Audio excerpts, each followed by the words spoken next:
Hello दोस्तों, कैसे हो आप? आपका मेरे YouTube चैनल जय माँ लक्ष्मी में हार्दिक स्वागत है।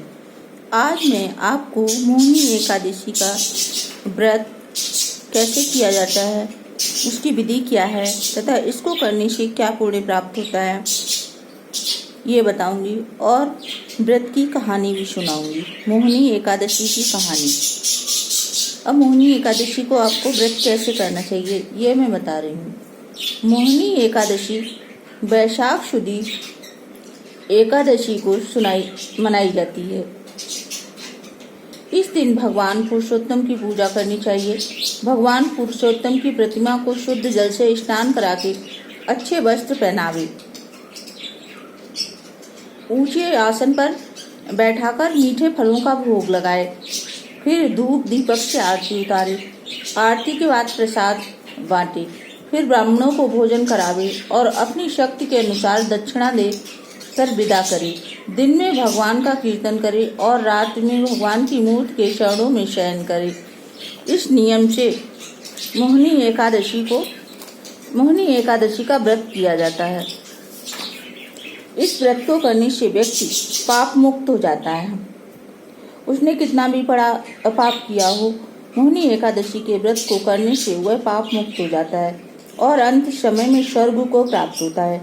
इस एकादशी में गुरु पत्नी के साथ भोग करने का जो पाप लगा होता है वह भी दूर हो जाता है।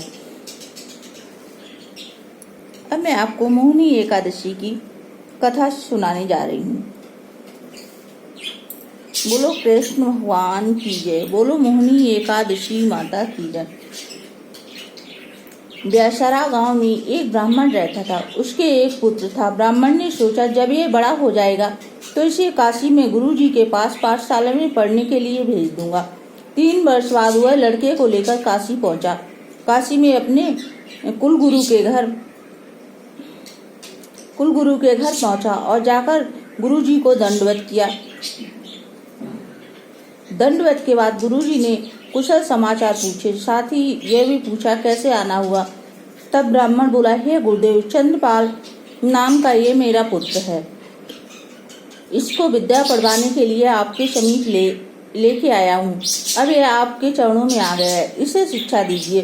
गुरुजी ने ब्राह्मण के वचनों को सुनकर चंद्रपाल को गोद में उठा लिया और प्यार करने लगे। ब्राह्मण को धीरज बंधाते हुए कहने लगे, आपके पुत्र को मैंने अपना लिया है, इसे विद्या पढ़ाकर निपुण कर दूंगा। गुरुदेव की बात सुनकर ब्राह्मण अपने घर चला आया। गुरुदेव 25 वर्ष तक चंद्रपाल को शिक्षा देते रहे।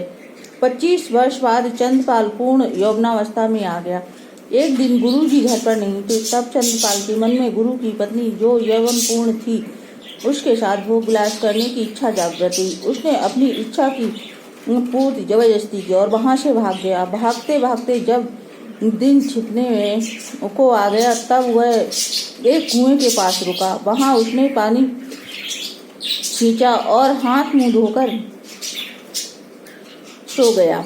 इतने में वहां से शिवजी और पार्वती जी घूमते घूमते आ गए। पार्वती जी ने कहा कि ये क्यों पार्वती जी ने शंकर जी से कहा, ये कोई दुखी है, ये इतनी समय रात में यहाँ क्यों लेटा है। शिव जी कहने लगे, लेटा रहने दो, कोई बात नहीं, चलो। लेकिन पार्वती जी नहीं मानी। उन्होंने कहा, ये इतनी रात को जंगल में क्यों सो रहा है, ये जरूर कोई बहुत ही दुखी है। शिव जी मना करने लगे, परंतु पार्वती कम मानने वाली थी और उनको ले गईं। चंद्रपाल तो वैसे ही घबराया हुआ था। वह सोते से चौंक गया और बिना देखे ही गुरु समझकर पैर पकड़ लिए और कहा, क्षमा करो प्रभु, कहकर रोने लगा। उसको देखकर शिव जी कहने लगे, तूने कौन सा ऐसा अपराध किया है जो तू इतना डर रहा है, बिना संकोच के मुझे बता। तब उसने सारी कथा कह सुनाई। तब शंकर जी ने कहा, मेरा नाम शंकर है। तू वैशाख की शुदी पक्ष की जो एकादशी आएगी उस दिन व्रत रखकर भगवान की पूजा करना, तेरा सब पाप दूर हो जाएगा।